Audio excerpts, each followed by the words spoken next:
When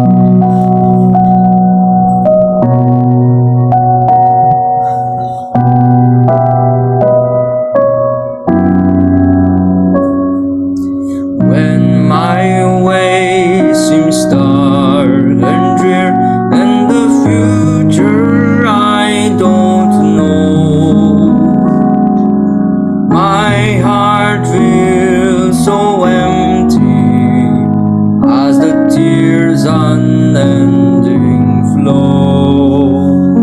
When my heart breaks with sorrow and a tempest fills my soul, there's one thing I know for sure: my God is in control.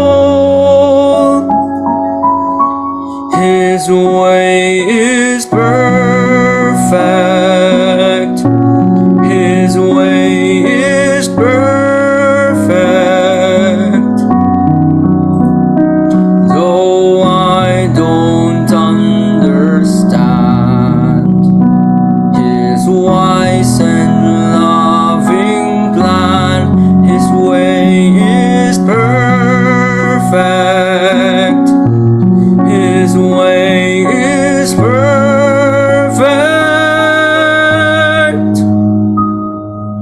Take my life and make a vessel purified. God makes no mistakes. His way is best.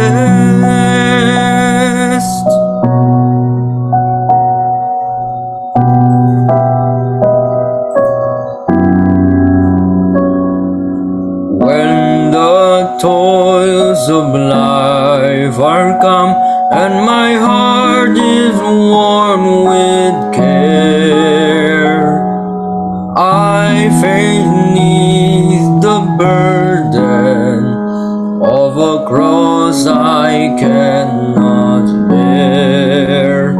When the joy has departed from my sorrow-stricken soul, this one thing I know for sure: my God is in control.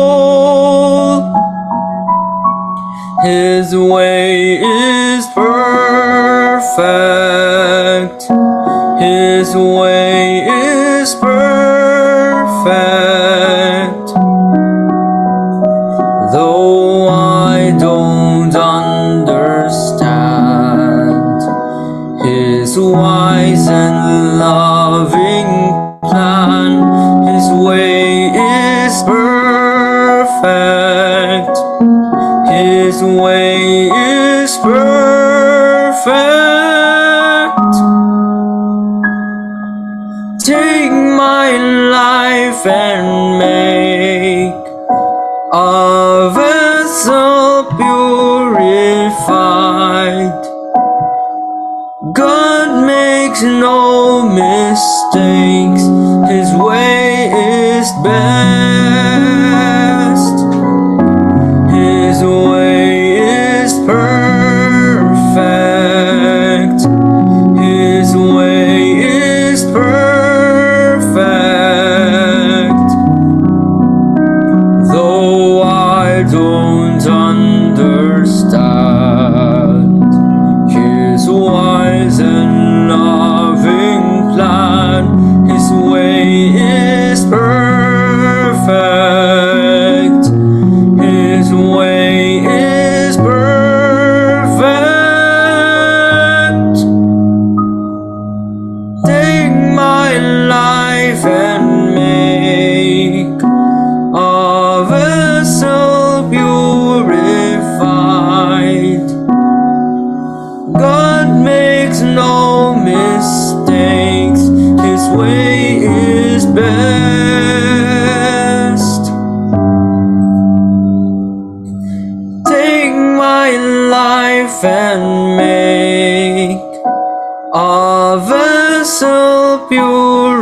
unified. God makes no mistakes, His way is best.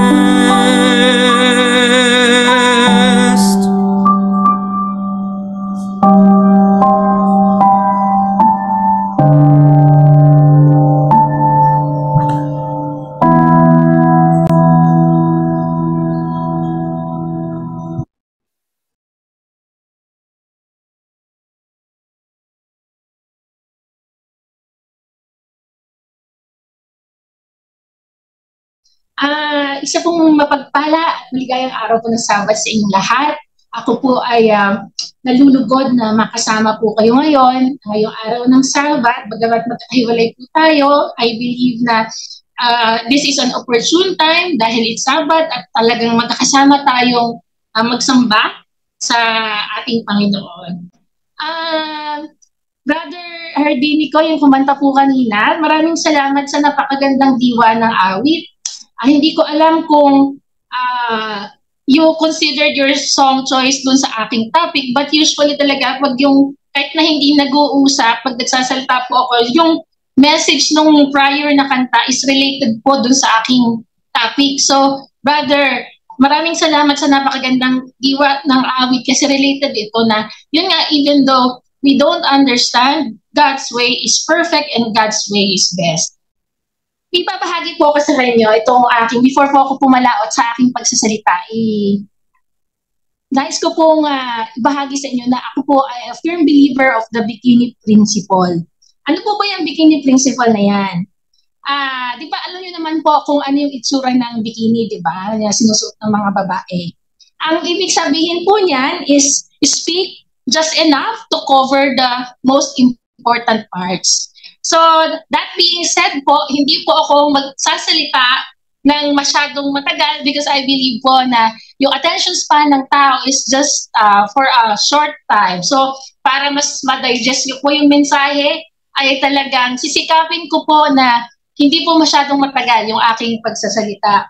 Kaya nga naman po, ang apela ko po sa inyo, sabi nga po ni Herman Moreno, yung nakakakilala po ng mga medyo advanced age na kay Herman Moreno, sabi po niya, walang tulugan. Okay po? So, sana po ay wala pong matutulog po sa inyo. Okay. So, ngayon po, ang akin pong ibabahagi po sa inyo ay ang topic na, what's good about feeling bad? Years ago po, ako po ay narinig ko yung barko na Logos Hope. At yan po ay yung world's largest floating na bookstore. At nagdock po siya sa South Harbor dito sa Maynila. Kaya ako po kasama ng aking mga katrabaho ay nagpasya na pumunta po doon. At nakita ko nga po itong libro na to na What's Good About Feeling Bad ni John Thomas and Gary Habermas. Tanong ko po sa inyo, meron po ba na sa inyo na maiisip na meron bang mabuti out sa pagkiramdam ng hindi maganda? Is there really anything good about feeling bad? Kapag tayo po ay nagsasuffer, pag tayo po ay nagdurusa, parang hindi masyadong minsan din natin maintindihan, katulad nga nung kanta kanina, hindi natin masyadong maintindihan na yung plano o tsaka yung purpose ng Panginoon, bakit hinahayaan niya or pinipermit niya na tayo ay dumaan sa mga ganung pagsubok. In fact, parang di ba may kasabihan na rubbing salt into the wound. Diba? Pag yung iisipin, sasabihin pa sa atin na may plano ang Panginoon tungkol dyan. Kasi iisipin natin na why would a loving God allow you or put you through those kind of challenges sa buhay mo? And how sure ba na meron tayong magiging benepisyo doon sa mga pagdurusa na pinagdaraanan natin? Recently po, meron po akong mga kakilala na nagsakong talaga sa cancer. Yung isa ay sa breast cancer at yung isa naman ay sa lung cancer. Dalawa pala, bali tatlo. Dalawang breast cancer at isang lung cancer. And masakit talaga sa loob na yung makita na yung mga kaibigan mo ay namamatay at naaawa din ako para doon sa pamilya na kanilang iniwan, especially doon yung mga iba doon ay talagang may maliit pang anak. So, ano po ba yung reality ng suffering? Unang-una po, suffering is universal.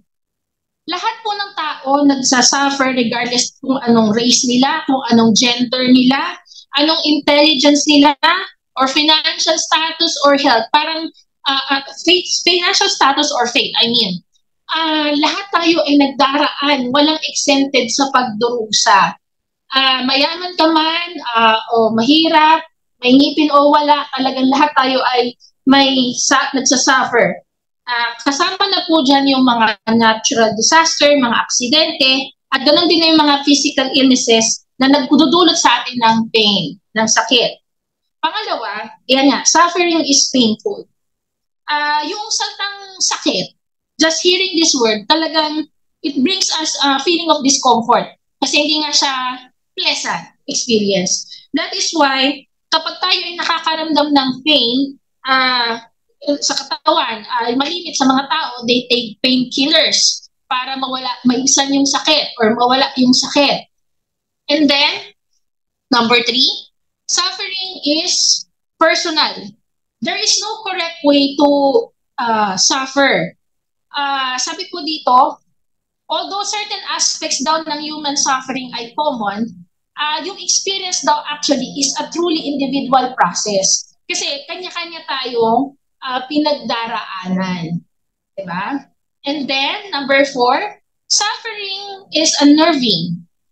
That is an unnerving reality because dahil sa isang iglap lang, in one stroke of the clock, yung ating mundo ay can turn upside down. Diba? Yung sa isang iglap lang, maaring mawala ang lahat. Parang ewan ko po nakita niyo sa Facebook recently yung kasal na turned into a tragedy na nasunog yung venue. Diba? Yung isang masayang event na yung turned into a horrific event kasi nasa mahigit 100 ang namatay. And then, suffering is mysterious kasi like a maze, alam niyo yung itsura ng maze, no? More often than not, it is difficult to find one's way out of suffering. Especially nga dun sa yung talagang nadidepress, diba? And then, number 6, suffering is biblical. Kasi, it is no surprise na ating Panginoong Hesukristo siya mismo ay hindi na-exempt sa pagdurusa. So ano daw po ba ang multiple sources of suffering? Ano po yung mga pinag-uugatan ng suffering? Sabi po dito, we encounter suffering because we live in a broken and fallen world.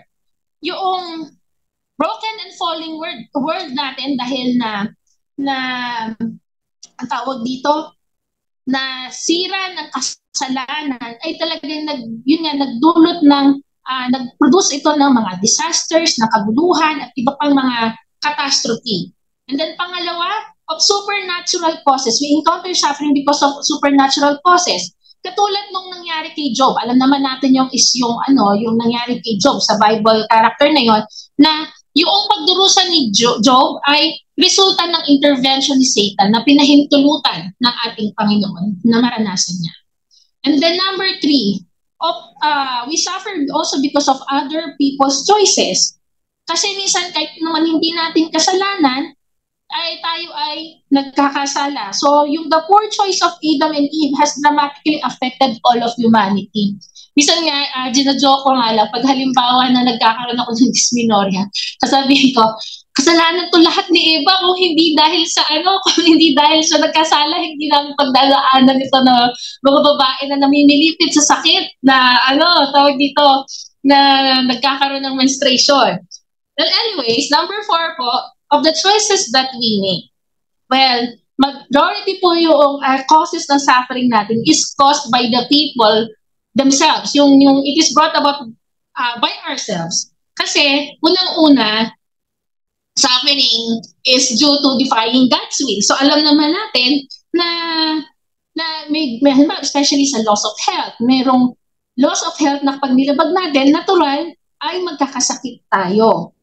And then, suffering due to defying common sense. Diba may mga ano kasi na dinidefy mo yung common sense. Halimbawa na sa mga aksidente sa sasakyan, diba? Pag maraming yung mga kamoteng driver, diba? Yung sinasabi ng kamote, ay talagang minsan common sense naman na ilalagay mo yung sarili mo sa hindi alanganin, kaya naman ma-aksidente ka talaga. So magsasuffer ka eventually.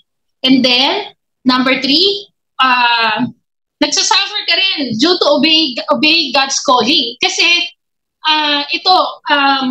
hindi kasi, minsan kasi may thinking na pag once na nasa ano ka na, pag bibaway na bautismuhan ka na, may parang sort of mas magiging, hindi kasi siya magiging bed of roses nandun yung mas lalo kang susubukin ng Panginoon, mas lalo kang masusubok dahil ikaw ay nasa Panginoon.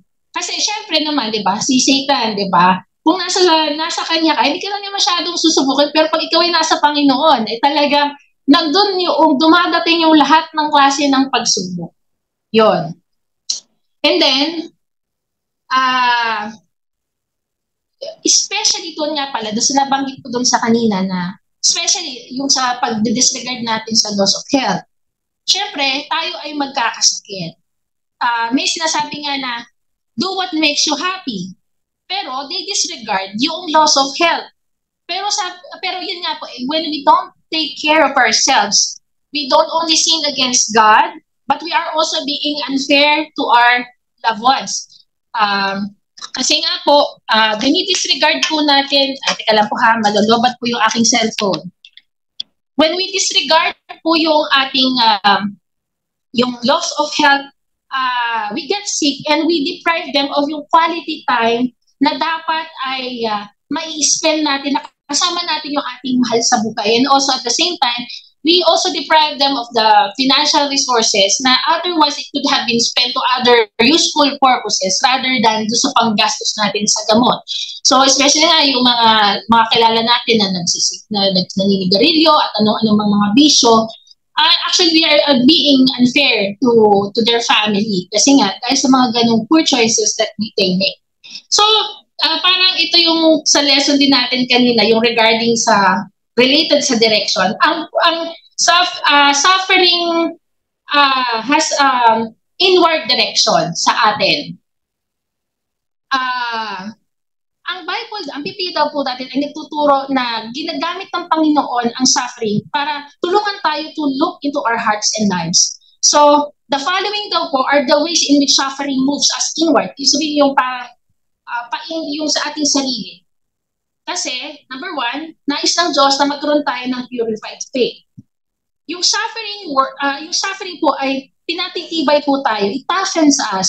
At kaya naman po nare-refine yung quality and grain of our faith. At sinasabi po ni Pablo na tayo daw po ay mag-rejoice because yung adversity ay nag-test po yung genuineness o yung genuineness ng ating pananampalataya kung totoo ba to o hindi. At yung pagkakaroon daw ng pananampalataya ay isang commitment para i-abandon po yung reliance natin sa sarili nating lakas. Dahil ito daw po ay isang total, complete trust and dependence of God na pinanghahawakan natin kung ano yung pangako niya sa kanyang salita. So, sabi niya, it is not so much the absence of doubt as it is experiencing uncertainty in such a way that we come to know and depend on God more deeply. Mas magtitiwala tayo sa pangako ng Panginoon. And sabi din niya po dito, Christians are like tea bags because sabi niya, they are not much good until they have gone through hot water. Diba yung sa tea bags, lumalabas yung katas niyan kaya nagiging tea dahil sa init. No? And failure to trust God daw po in the alarming moments of life is an evidence of weak faith. So, sabi dito, we will not deepen our trust in God unless we are forced to do so. No prudent person would choose suffering in order to become a person of faith.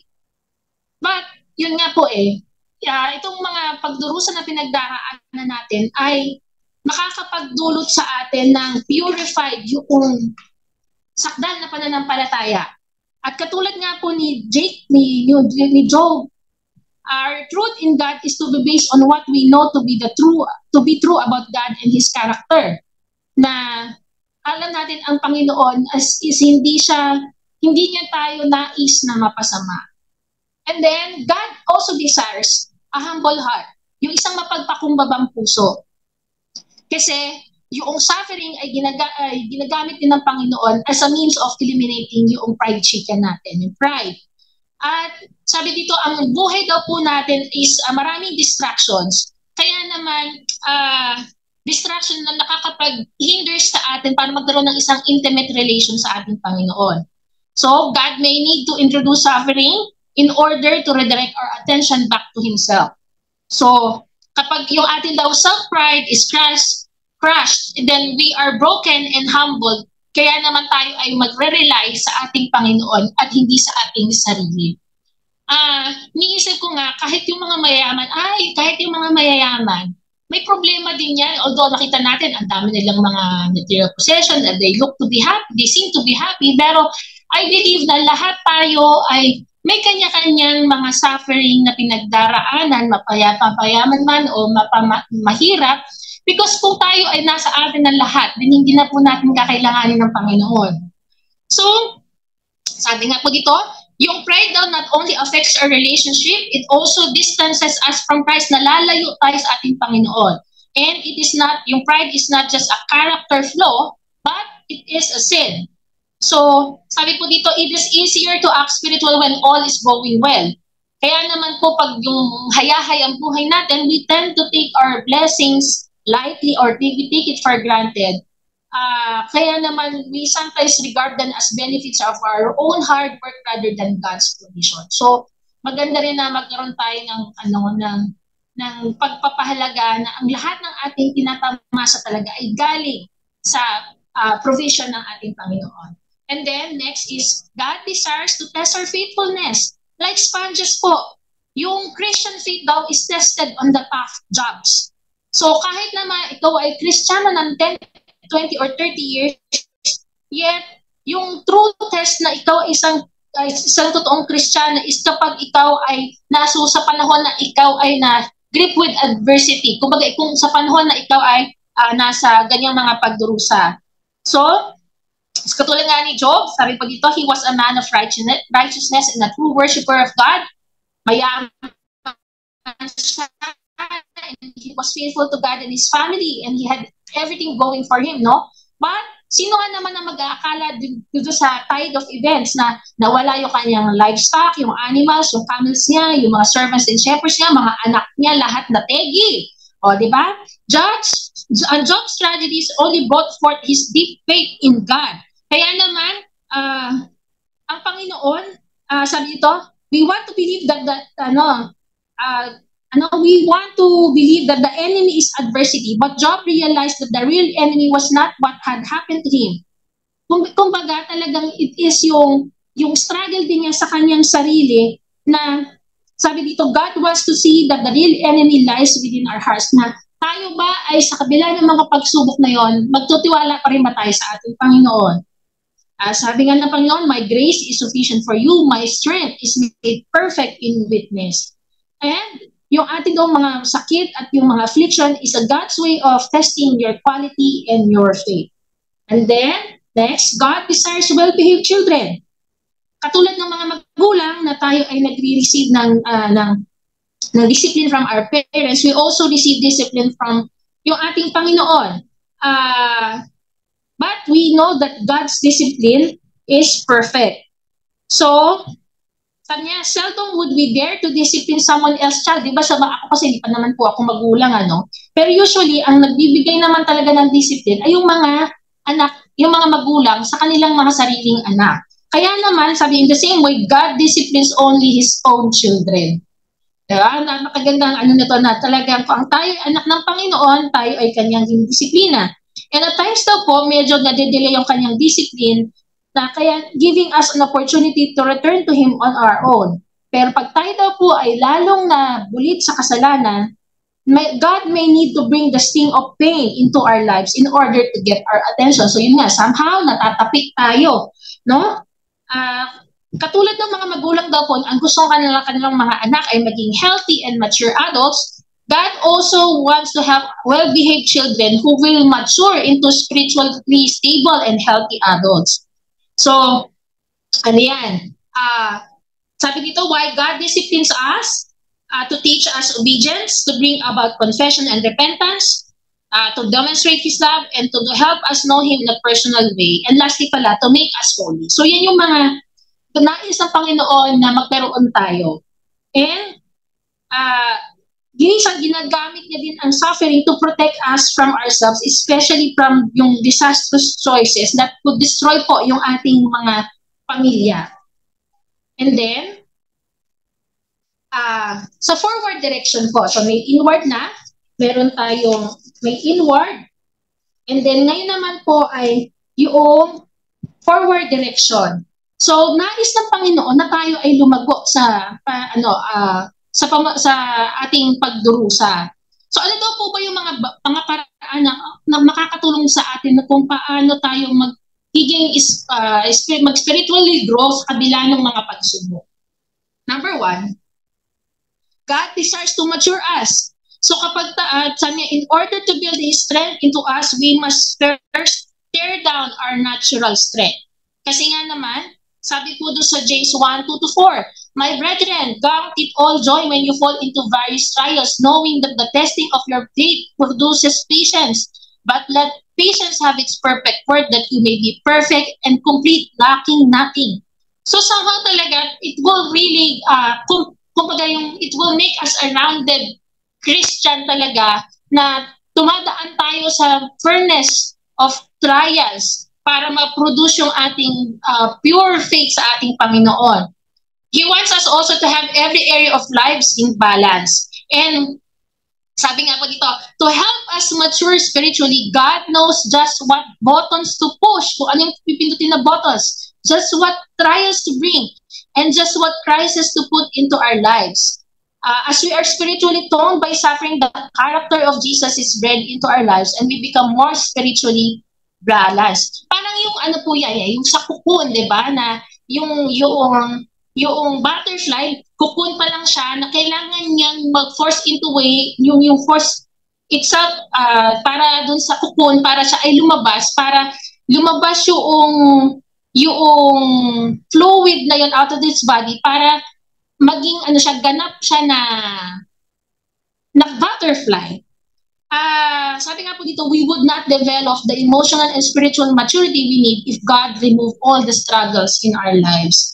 Kaya naman, yung mga struggles and trials po will move us forward para tayo po ay fully and completely na mag-depend sa ating Panginoon. Sabi nga sa writings ni Ellen White, hindi ko na lang nalagay po dito na yung strength proportionate to the trial will be given. Hindi tayo bibigyan ng Panginoon, di ba? Lagi natin ito naririnig na noong mga pagsubok, hindi alam ng Panginoon ng mga pagsubok na hindi natin kakayanin. Kasi ang reason doon is hindi naman gugustuhin ng Panginoon na mategi tayo, na ikamatay natin yung mga pagsubok na yon. Kaya naman, proportionate, sabi nga ni Ellen White, proportionate strength will be given sa atin doon sa amount of trial na ipahuhintulot din niya sa atin. And then, God desires for us to be Christ-like. So, suffering daw po has a way of honing our character like nothing else. Katulad nga po ni Helen Keller, no?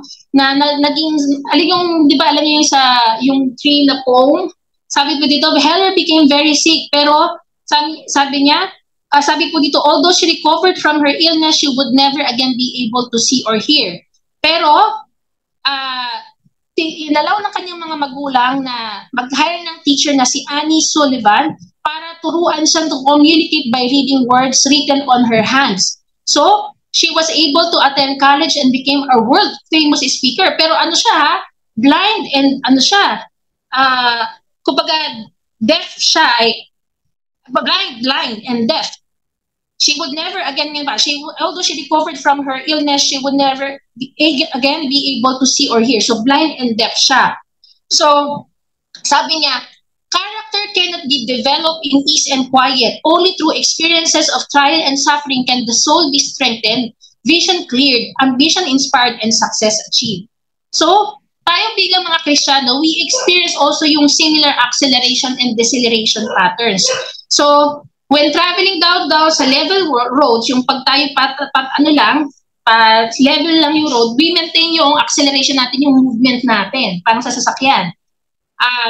That we are particularly empowered in our commitment to grow in Christ. Pero kapag yung pataas na, 'di ba?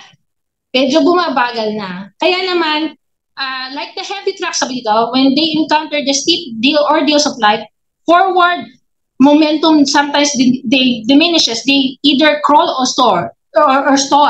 They are fair-weathered Christians. So, kahit na nandun yung mga pagsubok sa atin, patuloy tayong magpatuloy sa ating Christian walk. And then, God desires for us to have a personalized faith. So, yung grave adversity daw also prompt us to assess our relationship sa ating Panginoon. And nais ng Panginoon na magkaroon ng personal faith relationship kasama sa Kanya. So, sabi din po dito, ang Christian life daw is hindi siya spectator sport. We actively participate with one another on the field of play. So kapag meron daw tayong fellow player na wounded, that should spring up us into action na tulungan natin. Kaya nga ito kasama to doon sa lesson natin kanina na yung kasama sa mission natin to help yung mga nagsasuffer. It's our mission na pakilala ang ating Panginoon at at the same time na tulungan natin yung ating kapwa. And as the body of Christ, kapag alam natin po na merong tayong ka-iglesia na are hurting, tayo ay magre-respond with love, comfort, encouragement, and support. So, next is God desires, hindi ko po pala ito inilagay, no? God desires to minister through us. So, God could use our personal tragedy to witness to others. So kapag marami daw o sandamakmak yung ating mga problema, yung comfort ng ating Panginoon abounds even more. So mas mararamdaman natin yung comfort ng ating Panginoon. Kanya, hindi daw tayo dapat ma-preoccupy ng ating sarili in times of suffering kasi nais ng Panginoon sa He desires that we share His comfort with others who are also in need, giving out of the resources that have been provided to us. Sabi nga po sa 2 Corinthians 1:4, that we may be able to comfort those who are in any trouble with the comfort with which we ourselves are comforted by God. At the same time po, sabi nga po dito, suffering allows us to identify with others and provide us an opportunity to testify about God's comfort to a broken soul. Diba? Especially kapag tayo ay pinagdaanan ng kapatid natin, somehow mas makakapag-empathize tayo dahil tayo mismo ay pinagdaanan natin yung ganong pagsubok. So, ang upward direction naman, nasa na po tayo? Upward, sorry po. Okay. Next po is yung outward direction. The scripture reveals to us that God uses us suffering as a means of redirecting our eyes towards others. So, hindi tayo magfo-focus dun sa ating sarili lamang, kundi titingnan din natin yung ating kapwa.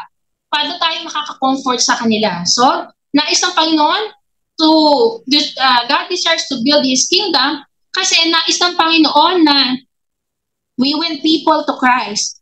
In fact, di ba po, sa Bible, sa Philippi, si Paul and Silas, kahit na nasa prison sila po ay nakahikayat. At yung times na sila po ay nasa kulungan, nagkaroon sila ng opportunity na ibahagi yung kanilang pananampalataya. Kahit nandyung mga authorities daw po doon ay nais na hadlangan yung mabuting pabalita by persecuting yung early church, ito po ay nagkaroon ng ibang magandang effect sa mga believers. Ito ibig sabihin lalong nagkaroon ng mga mananampalataya at nakahikayat sila. So, next naman po is God desires a strong and caring church. So, dito po sa periods of testing and suffering, mahalaga daw po na i-turn daw po natin, mag-turn po tayo sa ating mga ka-iglesia o yung ating mga kapatid sa pananampalataya, or not necessarily sa kapatid, sa fellow children of God, na tayo po ay pag pinagdadaanan natin yung mga pagsubok, maganda rin po talaga na we have a support system na makakapagpalakas sa atin. Yun nga po, inaalaw ng Panginoon ng Panginoon na tayo ay mag-go through sa suffering so that we could also learn and experience po yung pagmamahal ng kapwa natin, which is especially yung mga kapatid natin sa pananampalataya. Kaya naman tinatawag po na body of Christ kasi diba, yung ikaw ay may kasabihan na yung sakit sa kalintingan, ramdam sa buong katawan. So kung meron tayong isang kapatid na nagsasuffer, since we are the body of Christ, ay lahat tayo ay dapat na tulungan yung kapatid natin na nagdurusa. Okay? And then, God desires to minister through us. God could use our personal tragedy to witness to others. When problems are plentiful in our lives, the comfort of God abounds even more. And then, lastly, ito po yung upward direction of suffering. Nire-reveal sa atin ng Panginoon na ang suffering o yung pagdurusa natin will produce the effect na we will move our eyes heavenward. At ano ba yung mga paraan kung paano tayo magkakaroon ng upward focus? So number one, that God desires that we see His true character. So katulad nga po nung sa final chapter ng Aklat ni Job, we find him with a new outlook on life as he realized that God can do everything. Alam naman natin sa istorya na lahat ng nawala sa kanya is bumalik, at hindi lang bumalik kundi talagang mas yumaman pa siya, mas naging okay ang kanyang buhay. And then, sabi nga po dito, kapag tayo daw po ay nakakaranas ng mga storms of life, tayo ay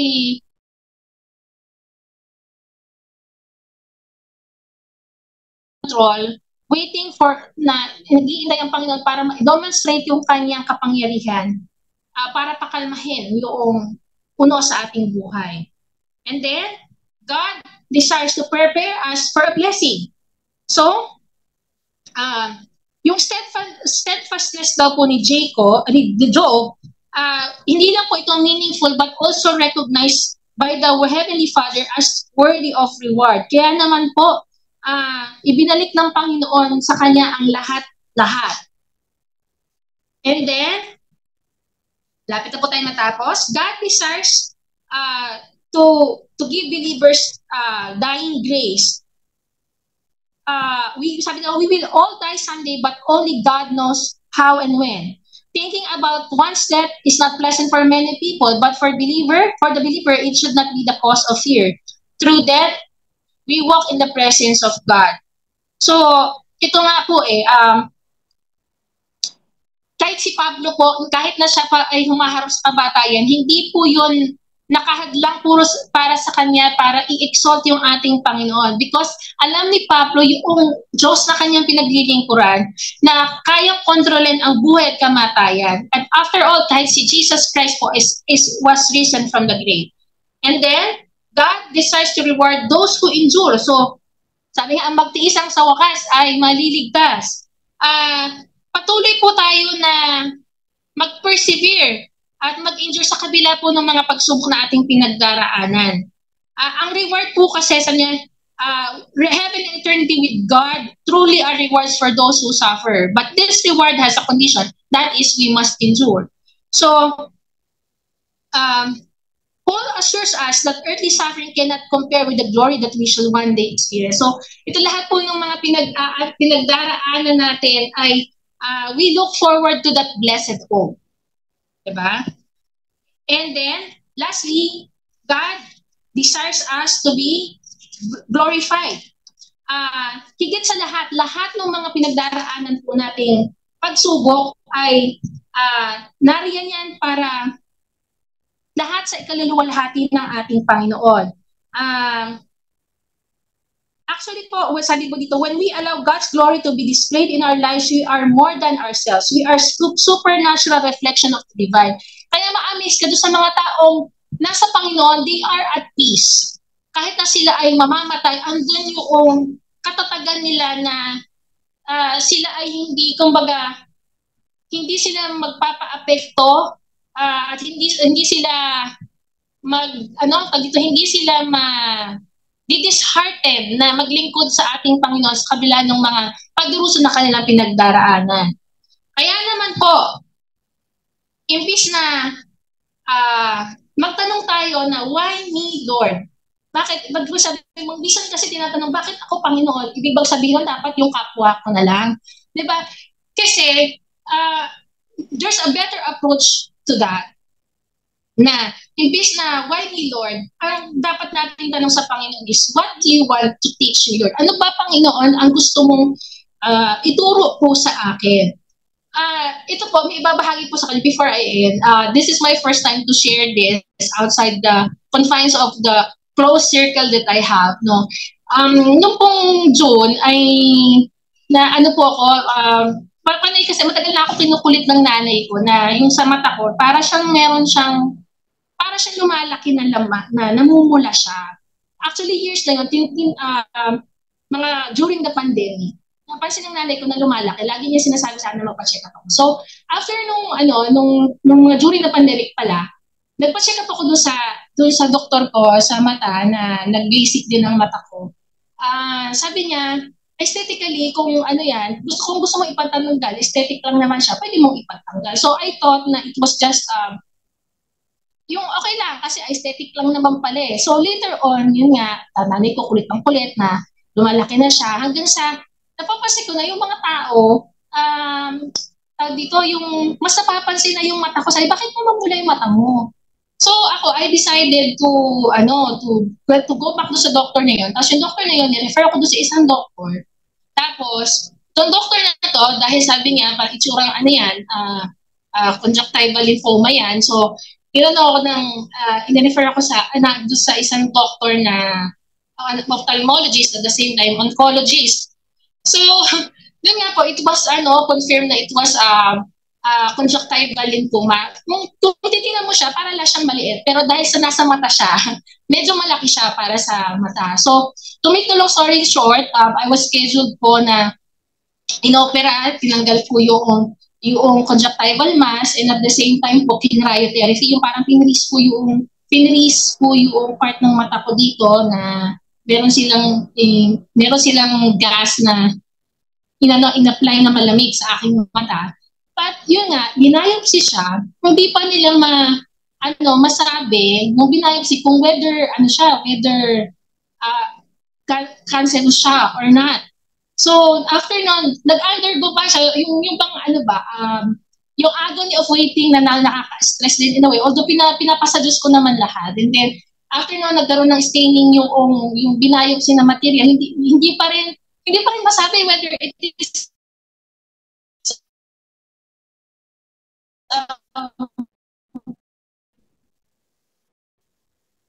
cancerous organ. Pero kasi yung PET scan kasi mas mahal. But eventually I decided to magpa-undergo ng PET CT scan.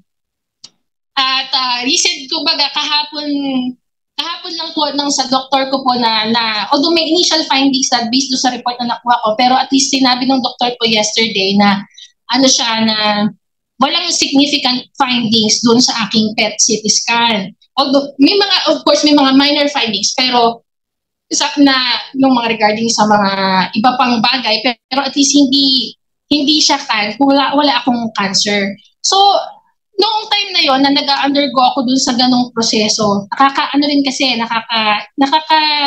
din yung anxiety, pero sabi ko, Panginoon, bahala na po kayo. And I view it as a time na talagang lalong magtiwala sa Panginoon At sabi ko, alam ko pa, mahal ako ng Panginoon, whatever. Kung I was hoping for the best, but at the same time, I was expecting for the worst to happen. Pero napakabuti dyan na na hindi po naging significant yung findings po, kundi kumbaga cleared naman po siya sa cancer. So, iniisip ko po noon na kung naging cancerous po naman siya, inihahanda ko na talaga po yung sarili ko that wouldn't deter me or parang hinder me from serving the Lord, and at the same time, yung magtiwala sa kabutihan niya. Kaya, mga kapatid, katulad nga po dun sa key text na sinabi po kanina, na James 5:10-11, na tayo po ay kahit na tayo po ay nagdurusa, we are still considered blessed when we persevere.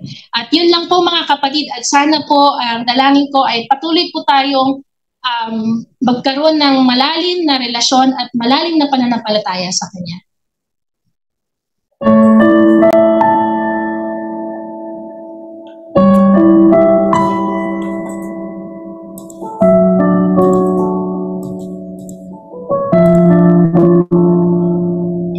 It's not what I prayed for, it's not what I wanted, it's not something I understand.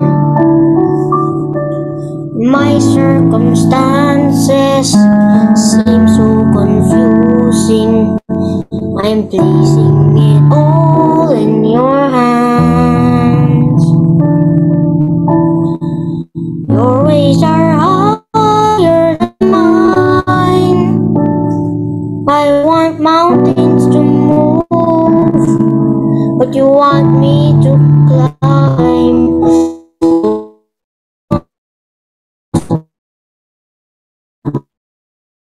Your time, your ways are higher than mine.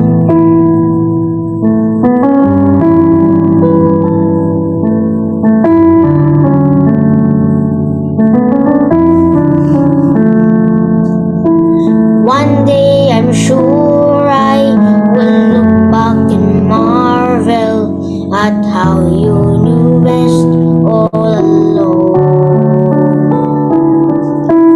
You see from heaven, you knew it's the hard times that make my faith steady and strong. Your ways are higher than mine. I want mountains to move, but you want me to climb. So I'm gonna trust your work, your will and your time. Your ways are higher than mine. When I start to doubt, help me believe somewhere so far above me.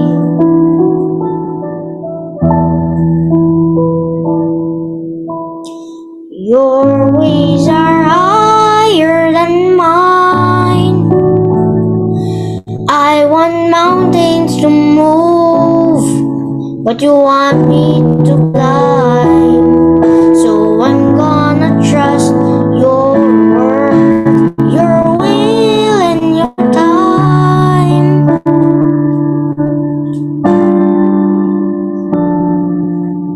Your ways are so much higher than mine.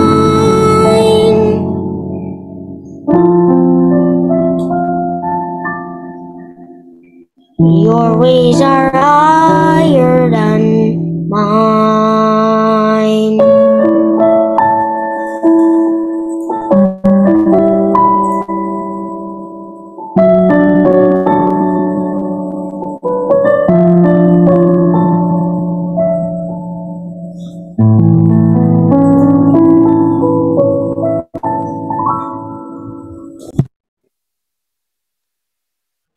Tayo po'y manalangin. Panginoong Diyos, na aming mapagmahal na Panginoon, maraming salamat po sa mensahe na amin pong narinig po ngayon, na nandun po ang nasa kabila ng amin pong mga pagdurusan na pinagdaraanan sa iba-ibang paraan.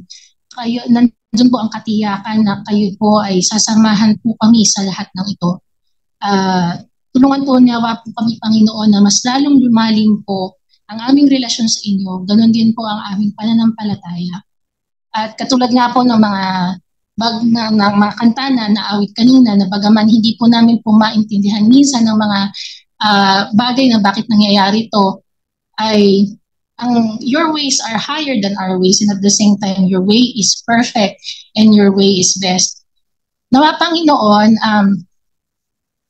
ibuhos nawa po ang inyong mayamang pagpapala sa bawat pamilya na nandito po ngayon. Nawa po ay bukurin po sila ng mayaman yung pagpapala ng pagkakaisa ng pagmamahalan, at ganoon din po, Panginoon, sa mga mag-asawa. Sana po ay lalo ba pong tumibay ang kanilang mga pagsasama, at ganoon din po ang mga bata na may lumaki pong may pagkatakot sa inyo.